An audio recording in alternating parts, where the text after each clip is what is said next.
Bienvenue dans les lectures de Miroir Mental. On va lire aujourd'hui le chapitre Origine et développement du bouddhisme zen dans le livre Le bouddhisme zen de Alan Watts. Les caractères qui distinguent le zen ou chan des autres formes de bouddhisme sont assez vagues lorsqu'il s'agit de les exprimer par des mots. Et pourtant, le zen possède une saveur bien particulière. Bien que le mot zen signifie dhyana ou méditation, les autres écoles bouddhiques attachent autant d'importance que le zen, sinon plus, à cet exercice, et il semble même parfois que la pratique de la méditation formelle soit, à proprement parler, absolument superflue pour le zen.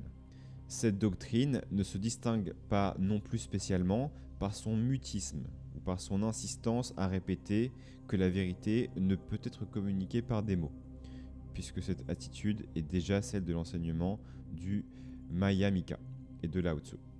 Comme il dit, ceux qui parlent ne savent pas, ceux qui savent ne parlent pas. Son trait le plus spécifique est peut-être son accessibilité directe.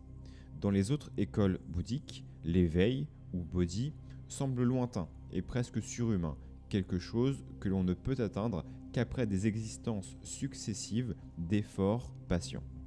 On a l'impression dans le zen que l'éveil est toujours parfaitement naturel, parfaitement évident et susceptible de survenir à n'importe quel moment.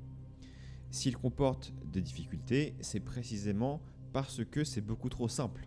L'enseignement du zen est sans détour, allant droit et ouvertement à la vérité, sans jongler avec les symboles. La désignation directe est le mode de démonstration courant qu'utilise la doctrine. Sans faire appel à des termes ou à des actions symboliques, donnant souvent aux non-initiés l'impression qu'il s'agit d'un sujet quelconque ou d'une parfaite absurdité.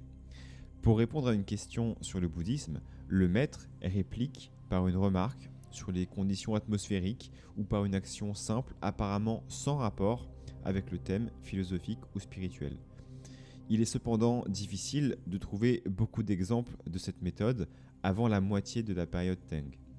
Bien qu'à cette époque, le zen fut déjà solidement implanté, mais elle traduit certainement l'importance qu'attribuaient les anciens maîtres à l'éveil immédiat dans le cours des occupations journalières.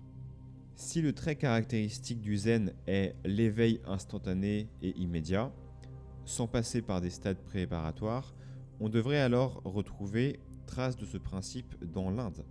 Le Lankavatara Sutra déclare effectivement qu'il existe des méthodes pour parvenir à l'éveil, certaines progressives, certaines instantanées, les premières par la purification des souillures de l'esprit, les secondes par ce qu'on appelle la rotation instantanée de l'esprit dans les profondeurs de la conscience afin d'éliminer les concepts dualistes. L'esprit est ainsi comparé à un miroir réfléchissant immédiatement toutes les formes et toutes les images qui se présentent. Il existe également une relation précise entre la notion d'éveil immédiat et ce qu'on appelle le sutra diamantaire, sur le fait que parvenir à l'éveil équivaut à ne parvenir à rien. En d'autres termes, si la poursuite d'un nirvana réellement et constamment présent revient à le perdre, la méthode progressive semble difficilement convenir. L'éveil devrait donc être atteint directement et à l'instant même. Quoique son origine soit probablement postérieure à celle du zen en Chine, il existe également une tradition de ce genre dans le bouddhisme tantrique. On retrouve des analogies avec les écrits zen dans un ouvrage tantrique de Sahara datant du Xe siècle. Si la vérité est déjà manifeste, à quoi bon méditer ? Si elle est cachée, on ne fait que mesurer l'obscurité. Mantra et tantra, méditation et concentration, ce sont des sources d'erreur. Ne vous corrompez pas dans la pensée contemplative qui est pure d'elle-même, mais restez dans le bonheur de vous-même et cessez ces tourments. Quoi que vous voyez, c'est cela, devant, derrière, dans les 10 directions. Aujourd'hui même, laissez votre maître abolir l'erreur. La nature du ciel est primitivement claire, mais à force de contempler, la vue s'obscurcit. Fin du passage. Le bouddhisme tibétain comporte également une tradition de la voie courte, consistant en une ascension rapide et ardue vers le nirvana pour ceux qui possèdent le courage nécessaire. Une doctrine plus évocatrice des caractères instantanés et naturels du zen est mentionnée dans les 6 préceptes de Tilopa. Ni pensée, ni réflexion, ni analyse, ni exercice, ni intention, laissez-le s'installer de lui-même. Il ne s'agit pas ici d'analyser le contenu réel de l'éveil immédiat et de la naturalité, mais ces exemples sont mentionnés pour montrer que la voie directe existait en dehors de la Chine, suggérant ainsi son origine dans le bouddhisme hindou. Il est possible qu'un tel principe, donnant si facilement lieu à des interprétations erronées, ait été gardé comme une doctrine secrète, pour n'être révélé publiquement que plus tardivement. Cela expliquerait l'absence de documents anciens sur le sujet.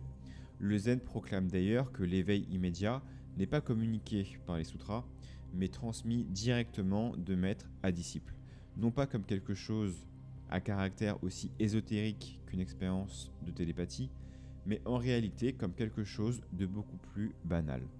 Ainsi, lorsque les hindous soulignent que la sagesse ne s'acquiert pas par les écritures, mais seulement par l'enseignement d'un maître ou gourou, cela signifie que les textes en question, tels le Yoga Sutra, ne contiennent que les grandes lignes de la doctrine, dont l'exégèse, l'explication, exige quelqu'un ayant étudié la tradition orale. Et puisque la tradition est initialement une expérience, il est à peine besoin d'ajouter que les mots ne sont pas plus capables d'en donner communication que s'il s'agissait d'une autre expérience quelconque. Il n'est cependant pas vraiment nécessaire d'admettre qu'il exista jamais une école dhyana spécifique dans l'Inde et l'influence des principes fondamentaux du bouddhisme Mahayana sur les taoïstes et les confucéens expliquerait suffisamment l'origine du zen. C'est pourquoi l'on observe l'apparition de tendances très proches du zen, presque aussitôt après que les grands sutras Mahayana ont pénétré en Chine. Le bouddhisme tibétain comporte également une tradition de la voie courte, consistant en une ascension rapide et ardue vers le nirvana pour ceux qui possèdent le courage nécessaire.